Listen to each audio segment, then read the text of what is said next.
Can you conduct an orbit in the circuit? Do you need an ASIC once it expires? And taking advice from social media, who can you really listen to? I discuss all this and more coming right up. So strap in and let's get into it. Standby star 9000, 1013, Kilo 25. Coordinating aileron and rudder, bank, balance, bank pressure rolling to 30 degrees. That's 30 degrees there. Somewhere 291, 1631.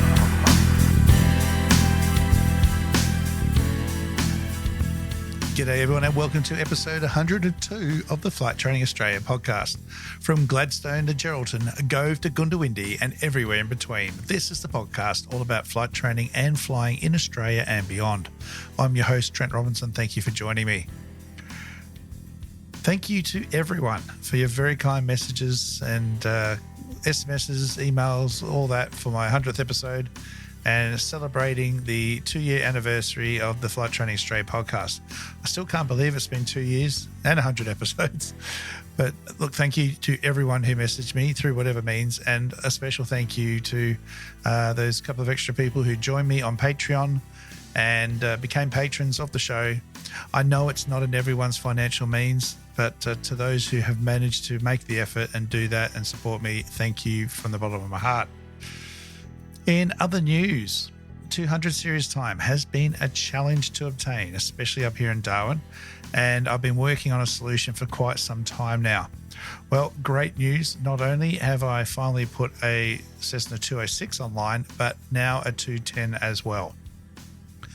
Quite happy to announce that I can now provide 206 training, which is IFR approved as well, as an added bonus.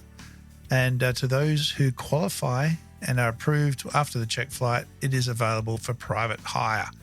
So fantastic opportunity to build some 200 series command time. It's a utility version, a U206G model, and it will be coming out of the paint shop any day now, looking just fantastic. Garmin touchscreen avionics, autopilot, new interior trim and seats, and as I said, new paint any day now. It's a good machine, good aircraft, and that is available now. Also adding to that, a Cessna 210 is available now for dual training only. I did open the floodgates a little the other day on Instagram when I announced it, and my 2023 calendar is now essentially full up. So if you are keen on job hunting and getting some 200 series time, Darwin familiarization, LASO, or wet season training, or just wanting to get some experience and fill the void between flight training and starting in GA, then get in touch with me. I am currently finalizing a special package which will include all of that, as well as interview preparation, resume review, and more. So keep an eye out on that very, very soon. Now, I have been talking a lot lately about commercial pilots on the job hunt and what interviewers are looking for. And part of that is being the right fit for the company. And one thing I wanted to talk about quickly just before I get on to the other topics today is exactly what is the right fit and how do you know? What's having the right attitude all about, and what constitutes a poor attitude? Because even just this week, talking to a couple of the operators are still having people walk through their doors almost demanding a job and expecting one to fall on their lap because they had the good grace to show up. And I can tell you right now that this is definitely an example of not a good fit to the organization. When you go for your interview, remember they're looking at you as a person, not just what's on your piece of paper in your resume. Really go out of your way to show who you are by being well dressed, well presented, and don't fake it. It's too easy to see. And if you do manage to bluff them, it will soon come out because you can't keep your guard up the whole time. So once again, I encourage everyone who's looking for work to really have a good look at yourself and be honest with yourself. And any level of cockiness or attitude, again, you're going to find it hard to identify in yourself, and hopefully you've got some good mates around you that can maybe point these things out. And if they have been, listen to it, because it is costing people jobs. And yeah, it's really quite crazy. Anyway, moving on to our questions. I got one recently. Can you conduct an orbit in the circuit? There's been a few instances of a few locations around Australia, actually, and as I've got this question a couple of times, I thought I might talk about it, where aircraft are doing orbits in the circuit. This is non-controlled aerodromes we're talking, doing orbits in the circuit rather than just either spacing themselves out or going around. And they just wanted to know, is this a safe practice? Is this legal? And can it be done? It's a really interesting question.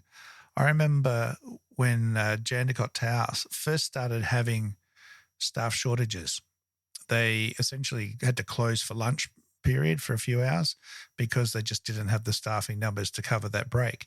And I can tell you now, all hell broke loose when we would have anywhere 6 to 8 aircraft in that circuit sometimes, which then led on to circuit restrictions on the number of aircraft allowed in the circuit in non-controlled environment. The aircraft, I saw airplanes doing orbits a couple of 100 feet on final just to avoid doing a go around. So there are times where I think it's quite okay if there is the space and no one behind you and it's not interfering with anyone else. I've got no issues with doing that. I utilize that at MKT when I'm down there sometimes, quite often, especially just if there's a helicopter coming in or someone joining the circuit, rather than end up just being too close or too tight or potentially having an actual conflict. If there's no one behind me, I'm quite happy to do a left or right hand orbit. I usually do the orbit outside of the circuit pattern just to keep the whole area clear, and then rejoin on downwind wherever I am and reacquire the traffic that I'm following and then carry on. There's certainly times where it shouldn't be done. And when you have aircraft behind you or, joining the circuit pattern that they broadcast, then that's not cool. Not a good idea because you're going to be turning into them and just making a conflict of yourself. What about base? Well, I think base is really probably starting to get a bit late. We're slowing down. We're configuring gear and flap. And I think we're unless you know what you're doing, you're starting to ask for trouble. I think at that point, it's probably just best to maintain 1,000 feet, go around. You might have the opportunity then to make an earlier turn and join mid to late downwind, but otherwise just follow the circuit, come around for another go and space yourself out. All right. Hopefully that makes a bit more sense, and it really just is a common sense prevails maneuver. All right, the next one is, do I need an ASIC once it expires?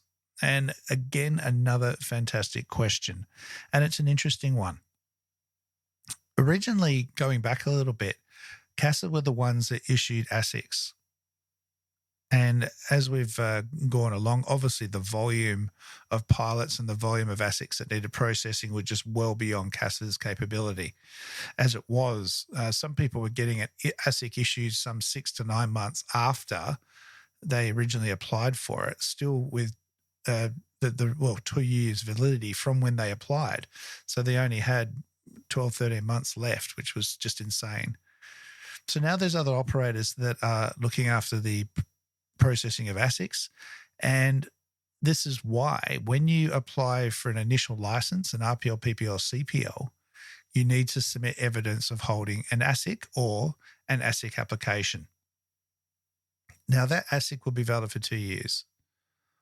Once that time has passed, you will be approached usually by whoever gave you your ASIC. You'll get a letter saying you need to hand it in and it's time to apply for a new one. Now, there is no obligation to reapply through that particular agency. If you want to use a different one, one's easier, one's more local or whatever else, there's an agent nearby, then that's not a problem. You can just disregard that, but you are obliged to return the ASIC, and apparently they are starting to crack down on that. But subject to how you're using your license, you don't actually need one anymore. Now, I want to repeat that. You don't need another ASIC if, what I'm about to say. So don't stop listening now and say Trent said you don't need an ASIC. All right. If you're going to be remaining OCTA in non-controlled aerodromes and not operating in any aerodromes where RPT aircraft are going to be operating, then essentially you will not need an ASIC anymore. This is why if you do a IFR, IPC, or a flight review or anything else, it's not a requirement to ask you to show your ASIC. Now, some places might do that because you are operating in that area. Okay, but if you're essentially keeping to yourself and operating just out of country strips and things where there's not other big aircraft operating in and out of, and you don't intend to go to any of those airstrips, then you don't need to get your ASIC renewed. All right. Now, this will apply to a small amount of you. The alternative to an ASIC was an AVID, which is an Australian ID card, essentially. It's no longer... Well, I haven't processed one in a very long time. I think you still can get them, but I don't think anyone bothers anymore. The other alternative is then temporary ASICs and non-airside ASICs, which you see at the airport. Airport staff have those grey ones.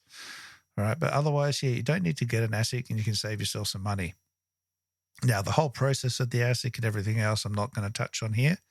I think we all know the deal and the ironies involved with how the ASIC system works. But the key thing is you do not need an ASIC if you're going to be operating away from all those aerodromes that are controlled. Okay. All right. Now, the final one, as I mentioned often, and I'm sure all you do too, you scroll through the social media postings on Facebook in particular, because it's more of a discussion forum, and no doubt things like P-Prune and others.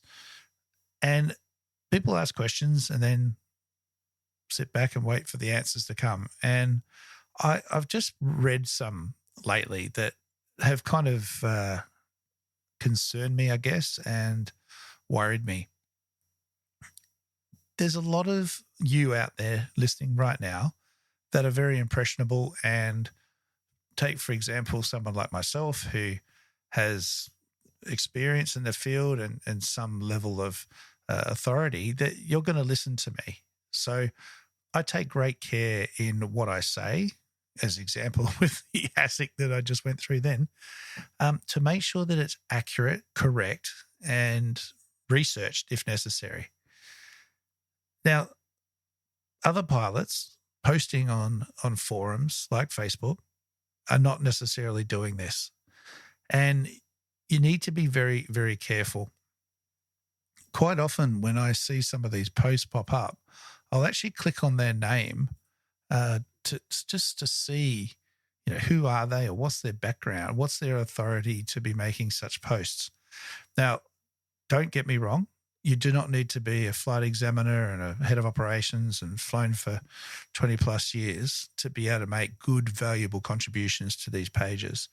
And I think most of you can read those posts and know right away what ones you probably should and shouldn't be listening to. But when someone talks about weather conditions and that sort of thing and flying and turbulence and all that, and someone comments, you should just go for it, you're not going to gain any experience by sitting on the ground, that's just massive cause for alarm and just outright stupidity. That's just one example that I've read lately. There's been several others, but I just want to tell you all and remind you all that just be careful and don't ask questions that, maybe they should really be directed to an instructor. Unfortunately, with social media and these things, you see it even in community forums and that the questions that get asked are not being asked to the correct people. And it's leading to gross misinformation circulating and to some extent the dumbing down of the industry. All right. So please, please, please, please just be very careful as to who you listen to, who you talk to, and what advice you do take. And if you're just getting it from one person as well, one or two out of the rest, maybe that will be a bit of guidance as well as to who you should be listening to.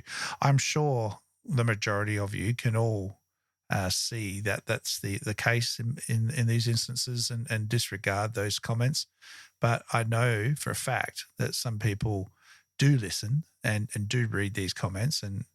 And again, my confirmation bias episode, when this misinformation is kind of leaning towards what you're maybe thinking of doing or trying, you may have your blinkers on and ignore the good sound advice. So just be mindful, guys, and ultimately always be safe with everything you do. If it's the difference between you doing something stupid or not, you are welcome to message me anytime, and I'll be only too happy to have a chat to you and give you some good advice if you can't find something more locally. All right. Thanks, everyone. That's about it for this week. Just a nice short one this week. Coming up, the next few episodes, I've got some great stuff coming. I've got Andrew Bowmanis, who's from Flying Theory Solutions. He is a ground instructor in Western Australia, long-time friend, and someone who anyone in Western Australia from good 10 years previous will know Andrew most likely, and his time at university and the ground school colleges and things. So he's going to be joining me. We've also got some other fantastic guests lined up for you, some great topics, some exciting projects, and so much more, all coming up soon. So keep subscribed, hit the notification bells on your podcast player of choice.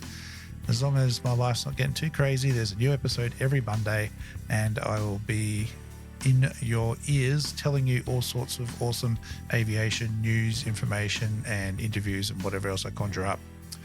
All right, so until then, blue skies, remember the golden rule: aviate, navigate, communicate. Cheers, everyone.